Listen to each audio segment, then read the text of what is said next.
Hello and welcome back, ladies and gentlemen, to a historical humans heritage episode. And today we decided to go all the way to Timbuktu. And no, that's not just an allegory for the middle of nowhere. Yeah. Yeah, we are going, in fact, to the actual city of Timbuktu in what is now the nation of Mali. The African continent, right along the Yeah, equator. yeah, but yeah, we're going up nice and north.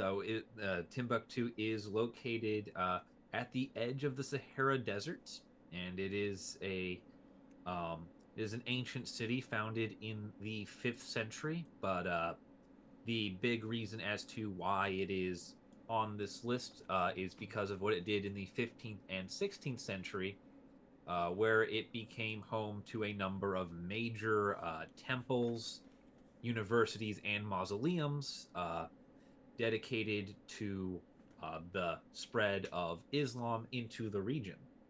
It was effectively the gateway of Islam into what is now Mali, and there were a lot of developments along that, including my personal favorite, which was the University of Sankor, which is and was a major academic institution, uh, which branded itself as a holy site on the grounds that the prophets leave behind a legacy of knowledge, not wealth, which is a bit of a cheeky jab at the reverence towards merchants in Islamic culture, as the Prophet Muhammad was himself a merchant, but his legacy is knowledge. It's just that little jab just always makes me love the university, this particular university. No, but it does highlight something that I think a lot of people tend to forget, especially outside of the Arab world, is that a lot of Muslim cultures kept on the tradition of education, especially through the Dark Ages, when a lot of Christian areas were not the most open to them educated folk. Yeah, yeah. The University of Saint Cor, however, is a what would be European Renaissance era, I believe, late Renaissance for Europe.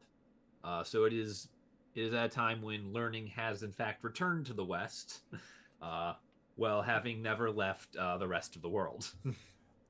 And then the biggest, probably the most important part, is the three mosques that are home in Timbuktu, because this was a major crossroads for the Islamic world, especially in northern Africa, and became a crossroads that was especially important for the pilgrimage to Mecca.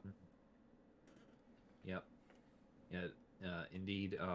And In fact, the mosques that we have today are, in fact, even though they are very much preserved from the 16th century, they're not the original mosques, because the ones that we have, these ancient mosques, were torn down in the late 16th century so they could be rebuilt in better accordance with the dimensions of the mosques in Mecca.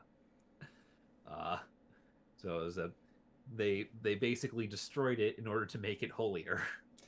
Oh, yeah. So, I mean, Which is it like holds significance considering the 1500s were a very long time before current day, about was 600 years. But yeah, yeah, to completely destroy and rebuild.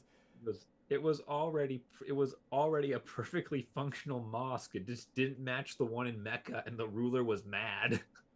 Well, you also got to remember, it's definitely an ego thing of, look at me, look how great I am. I restored these mosques to Yeah, even better status. yeah. But I made them holier because the Mecca is the holiest one. Uh, yes. So yeah, these uh,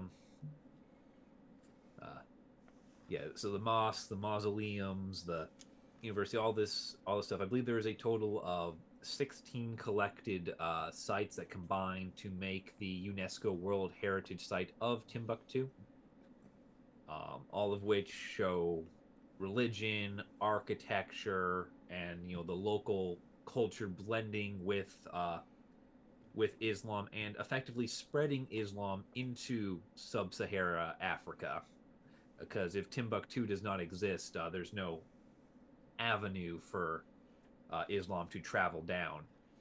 It also was a lot easier for it to travel down, considering that Timbuktu was that crossroads for trade between Saharan Africa and Sub-Sahara, and then even more so linking to the Mediterranean and even through like the Arab world. I mean, it was perfectly situated to intersect all of those major trade routes.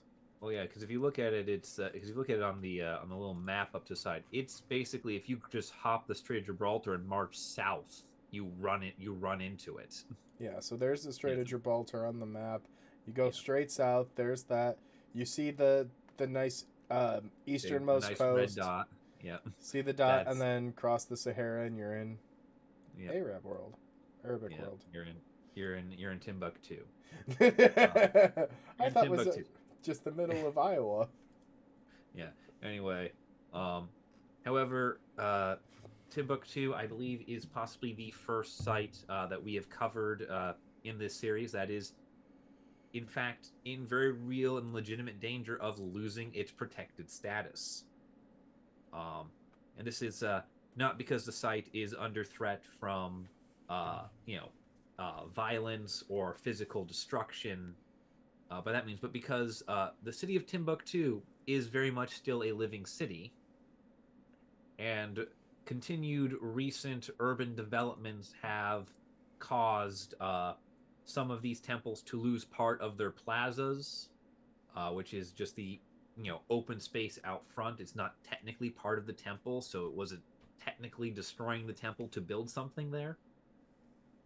Additionally, a number of new developments are affecting the sight lines to, from, and around the temples, which a lot of heritage sites, part of the status is their domination on the landscape, their iconic image on the landscape. And so obscuring that with other towers and buildings is often a problem. This is the reason why no new land developments can take place within like a mile of the Eiffel Tower because you can't obscure the sight lines to or from that structure. Yep, and we have very similar laws like that here in the United States because sightline can actually impact the setting of a historic building. But I think, yeah, it's very unfortunate to see that recent developments and, poor planning laws are impacting the site. Yeah, well, at the same time, too, it's also the same shame to see a site be in danger of losing its protected status without also losing its existence because the sites themselves are staying preserved. People are not, tearing down or cutting off parts of the actual structural buildings proper, which is the part that meets the criteria, is the physical architecture of these buildings. It's just people are obscuring the sight lines. And so we could have a very real, very sad situation where we have these 500, 600-year old uh, keystone mosques that just don't qualify because we built a supermarket next to them, even though they are still perfectly intact. And it's a real shame. There's just no winning here. And on that terrible note, I Yeah, think that's that's a it's pretty very good. sad. Yeah, it It's is. very sad. Preservation is important, kids. Call your Yeah. local politicians and tell them you want more preservation. Hmm. But yeah, on that note, I think this is a good point for us to wrap up. This has been a good heritage video, We Yeah. enjoy doing these. It's always cool to see little insights into different parts of the world. And yeah, if you enjoyed today's video, be sure to leave a like down below and be sure to check out our web store in the description down below, the Humanitaire Collections, where we are currently running merchandise that will help support the Trevor Project. So please help us support a great cause and check out the store. Thank you guys for watching, and we'll see you in the next video.